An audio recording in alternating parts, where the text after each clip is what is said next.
Morning guys and welcome back to my channel. Yes I am Sneha. তোমরা সবাই কেমন আছো? আমি তো বিন্দাস আছি। আজকে আমি সকালবেলা রেডি হয়ে চলে গিয়েছিলাম স্বর্ণ মন্দিরে, মানে সকালবেলা স্বর্ণ মন্দিরে পুজো দিতে গিয়েছিলাম। তো গাইজ আমি একদম রেডি হয়ে গিয়েছি, মা বাবা সবাই রেডি হয়ে গিয়েছে। এখানে আমরা বাসে করে যাচ্ছিলাম স্বর্ণ মন্দিরে। আজকে গাইজ বাবা ভেবেছিল একটা পাগড়ি পরবে মাথায়, মানে পাঞ্জাবিরা যেমন পরে, কিন্তু এই দোকানটায় পাগড়িটা একদম ভালো লাগেনি। তাই স্বর্ণ মন্দিরের পাশে, মানে যেখানে প্রপার মার্কেট, সেখান থেকে এই পাগড়িটা পরেছিল। গাইজ কি সুন্দর লাগছিল বলো গাইজ।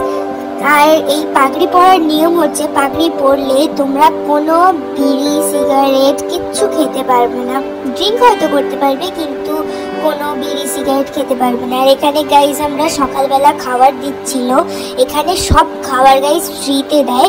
এখানে আমরা প্লেটগুলো কালেক্ট করে তারপর আমরা খেতে বসেছিলাম গাইজ। এখানে দেখো গাইজ, এখানে পায়েস, রুটি আর রাজমা দিয়েছিল, কিন্তু খুব সুস্বাদু খাবার ছিল।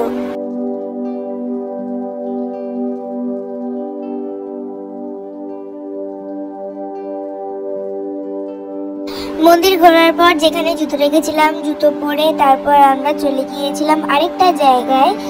গাইস এই জায়গাটায় গিয়ে মানে কি বলবো তোমাদের, যতটা না আনন্দ পেয়েছি এই জায়গাটা সম্বন্ধে জানার পর, ততটাই কষ্ট হয়েছে আমার, ততটাই কষ্ট হয়েছে সেটা তোমাদের বলে মুখে বলে বোঝাতে পারবো না।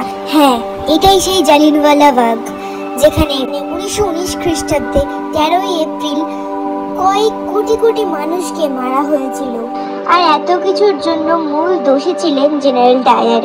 ওনার নেতৃত্বেই এত কিছু হয়েছে, এত মানুষ প্রাণ হারিয়েছে, এত পরিবার তাদের আপনজনকে হারিয়েছে।